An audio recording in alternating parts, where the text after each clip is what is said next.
Hi folks, thanks so much for tuning in today. My name is Greg and this is All About Candles. I'm your self-proclaimed Canadian candle connoisseur, and today is Sunday. I have the WWW weekly wax wrap up for y'all. Quite a few candles I got through this week. 1, 2, 3, 4, 5, 6, 7. So let's just get right into it. The first one is Coastal Sands by Homeworx. This is a repurchase for me. I've really enjoyed this candle. I think I bought it about 3 times now. This currently isn't available. I paid $33 for it on Amazon Canada. Money well spent as far as I'm concerned. This is a lovely candle. Reminds me a little bit of Fiji White Sands from Bath and Body Works in the sense that there's like this floral beachy creaminess to it that is almost coconutty, but there is actually no coconut in it. The scent notes on this are salted sand, beach rose, bergamot waters, and neroli. And this is just a super lovely, slightly floral, quite creamy, mid-range candle. The strength and throw on this one was really good. I'd say it was a solid 7 to a 7.5, and that is in my more open space. Now, you may be looking at this and going, wait a minute, aren't these Homeworx candles all 4 wicks? Well, what happened was once the entire candle had liquefied and I could see the wick nickels, one of the wicks was like bent over like this and about to extinguish itself. And so I grabbed my trusty little wick dipper and tried to prop up the wick, and it just broke and fell off. And so then I kind of repositioned the wicks a little bit so that I could enjoy my last burn on this one. But otherwise, look at how clean and how clear that wax is. This performed really well from top to bottom. A solid 7 for strength and throw, a beautiful creamy floral scent. I really like this one. I was sad when it was over. I'm not gonna lie, I was sad. It's just beautiful, and I think it is a great candle for this time of year as well. So yeah, the wick at the bottom, it didn't really bother me that much because at that point the candle was pretty much finished, but I would like to know if anyone else is having wick issues at the very end of Homeworx candles, because a very similar thing happened to me not too long ago with Root Beer Float. So I just want to know if I'm like the only one or not. Next up, I finished Gingham Glow from Bath and Body Works. This was a really nice and lovely yet unremarkable single fragrance launch as far as I'm concerned. I like buying the single fragrance launches unless I smell it in the store, and I'm absolutely opposed to it. Out of all of the ginghams that there have been so far, I do think this one is my favorite. There's Gingham Love, Gingham Fresh, Gingham Vibrant, Gingham Gorgeous. I mean, they're just really milking that cow until the milk runs dry. What I liked about this one is that it was a little bit darker and a little bit creamier than the other ginghams. The scent notes on it are golden nectar, marigold petals, and sun-soaked sandalwood. I definitely get the golden nectar note on top. And then the mid-range is just like that super kind of generic fruity floral situation. However, this is a darker one. I would never be able to pick out marigold petals from it. To my nose, it's a fairly generic floral. But what really saves this candle for me is that it's balanced out quite nicely with like a base range of a really dark, nice, creamy sandalwood. I love sandalwood. As far as I'm concerned, this wasn't anything to write home about, but I think it's my favorite out of all of the gingham fragrances there have been so far. In terms of performance, it burned really well. It was quite hot and it burned quite fast. You really had to limit the burns and stay on top of trimming the wicks, but it was a nice clean burn. I mean, look at how much wick there still is. I let the last burn go for a little bit longer than I probably should have, but the whole thing liquefied. I could see the wick nickels. I called it a day. I'd say strength and throw on this was a 6 to a 6.5, depending on the size of the space. I never hurricaned it. It had a decent presence to it in a more open area, but it did spend some time in my bedroom where it got to a 6.5, and I thought that that was adequate enough. Yeah, it's nice, just not remarkable. Also, mixed berry crumble. I put out a review of this candle and I brought along wild berry and ube, wild berry jam donut, and the Happy Hanukkah candle to do a little comparison. I will link to that review below if you want the full story. The scent notes on this are freshly picked berries, buttery crumble topping, and cinnamon sugar. And yeah, it's a very nice fragrance, comparable to those last three fragrances that I mentioned. I don't think it's a total repackage. If anything, I think that it's Happy Hanukkah slightly tweaked with a little bit of a spice in there, the cinnamon, a little bit of nutmeg. However, the performance on this candle was really annoying. I wouldn't say it was weak. I'd say that it was always at least a 6.5, and for the most part a 7 for strength and throw, and it burned quite cleanly and quite slowly. It seemed to always have itty bitty wicks and teeny tiny flames, those annoying flames that you get with like a little piece of like gray ash on top. Like the whole wick was never burning properly, and that was almost the entire candle. But then once the whole thing had liquefied and I could see the wick nickels, it started burning up like a storm, and I had to worry about the last couple of burns on this candle, and ultimately ended up calling it a day.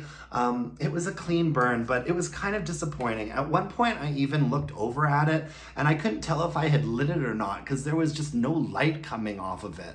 It was just dull, lifeless flames, and that's disappointing because if the flames had been firing on all cylinders, I think this would have been an 8 for strength and throw, and a really, really pretty candle as well. But it lasted a long time, I will say that. Kind of a bummer, not a repurchase for me or a recommendation, but it was nice. I finished up an iced Dragonfruit Tea, and I released a review of this earlier in the week as well, which I will link to below. Got a lot of comments from people saying that they feel like this fragrance has been slept on a little bit, and I agree with that. I really like this one. As far as like a fruity drink candle from Bath & Body Works goes, this has got to be probably my favorite when it comes to a fruity drink candle. I mean, I think I liked Raspberry Rosé more, but for me that was more of a raspberry jam candle, whereas this really is like an iced dragonfruit tea. The scent notes are tropical dragon fruit, vibrant green tea, lemonade, and sweet coconut milk. And I get something really salty from this as well. The top note is a really nice dragon fruit. In the midsection of this, you have a sweet tea lemonade situation, and then it's balanced down on the bottom with a bit of a creamy coconut. And I also get a really salty finish to this candle. I don't know why. In the comments to my review, a couple other people said that they thought this was a salty candle too. So I'm not completely alone in that thought. Performance-wise, this one does really well. This is like the third iced dragonfruit tea that I've burned, so obviously this is a repurchase for me. It has thin core wicks on it, which burn quite hot and quite quickly. This has to be kept to a 2-hour burn and then blown out and wicks trimmed. And it performs really well. It fires on all cylinders from top to the bottom. I burned it right until the whole thing liquefied and I could see the wick nickels. And yeah, strength and throw, a really solid 7 or a 7.5, depending on the space that you're in. Next up, I finished, sticking with Bath & Body Works, I got a Into the Night single wick candle here. I purchased this at semi-annual sale a while ago for like $4. They were clearancing all of these mason jar single wicks off because these actually just used to be used in store for people to smell what the wallflowers would smell like. So on the display, they'd have Into the Night and the wallflowers, and then they would have a candle there so that you could smell the candle and know what the wallflower was gonna smell like. Now they have these really handy things that they just actually put a wallflower plug into, or not a plug, they put a wallflower like cartridge into, and you can smell it that way. I don't use wallflowers because I'm literally always burning a candle if I'm home, so having a wallflower going also seems kind of redundant to me, but I'm always tempted because those plugs do look really cute. Anyways, Into the Night I think is my favorite female single fragrance from Bath & Body Works. I think that Into the Night is absolutely glorious. The writing on this is so small. Sugared raspberry, velvet rose petals, shimmering amber, and creamy musk. So yeah, no surprise that I liked it. Amber, musk, rose, hello. And this works really well as a single wick. It is strong. I always burn single wicks in a hurricane in a small or medium space, and under those conditions, this got up to a 7.5. Like, if I didn't know that it was a single wick burning in a hurricane, I would say that this has the strength and throw of a 3-wick candle. It performed quite nicely. You can let these single wicks burn forever, and it went right down to the bottom with a very clean burn. So I was happy about that, and I bought a whole bunch more Into the Night single wicks during the last semi-annual sale, and they're like the proper ones with the nice like dark starry packaging. So yeah, Into the Night I really, really love. And I'm glad that it got repackaged because that means the fragrance is doing well and it's gonna be around for a while. I noticed that they also have a 3-wick candle coming out for this soon, so I'm excited about that too. I finished off Brown Sugar Churros from Goose Creek. This was a good candle, not necessarily a repurchase for me. I can't necessarily recommend it. The burn did get a little bit dirty towards the bottom, but for the most part, it was really, really good for like the first 75% of the candle. The scent notes on here are brown sugar, fried churros, cinnamon, caramel, pecans, and spiced vanilla. Yeah, and this was strong, and I don't smell it on cold, but when I was burning it, I was getting a definite apple vibe from this candle. It reminds me a lot of Cinnamon Spice Vanilla from Bath & Body Works, but with a bit of apple.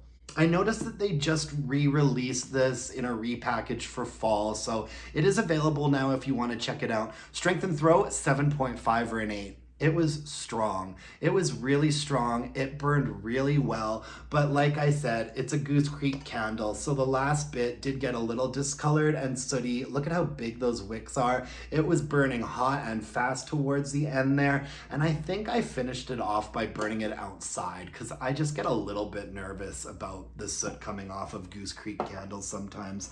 I also finished off a Seafoam and Seashells from Goose Creek. I really liked this one. This was, for me, an aloe candle. The scent notes on it, though, are seafoam, aloe, melon, blooms, and waters. And this is a very mid to top range candle, and it's really aloe more than anything else. I mean, there is definitely a saltiness to it.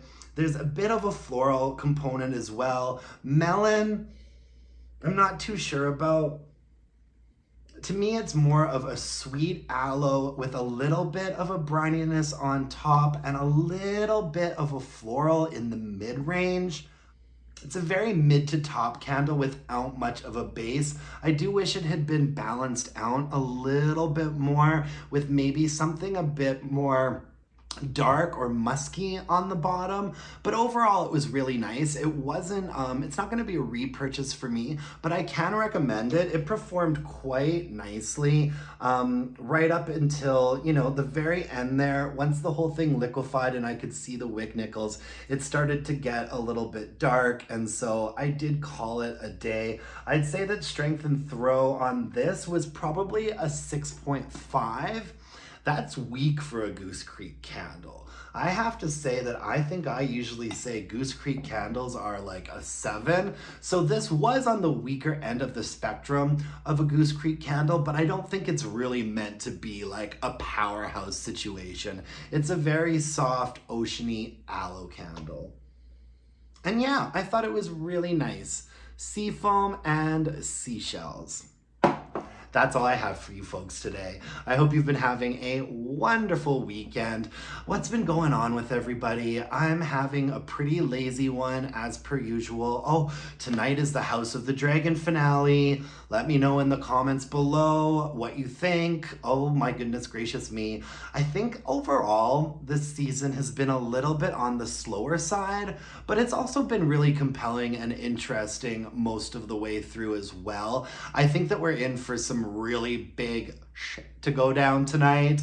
So yeah, I'm just excited to get together with the boyfriend, find a really good snack, and watch House of the Dragon. Other than that, I have a full week of work ahead of me. I'll be back tomorrow with another candle review for you. Thank you so much for watching. I really appreciate it. Let me know in the comments if you've burned any of these candles and what your experience with them was like. And if you could like this video and subscribe to my channel, that would really mean the world to me as well. And so until next time, my dear candle loving friends, let's burn some candles and bitch about it. Thanks you guys. Bye now.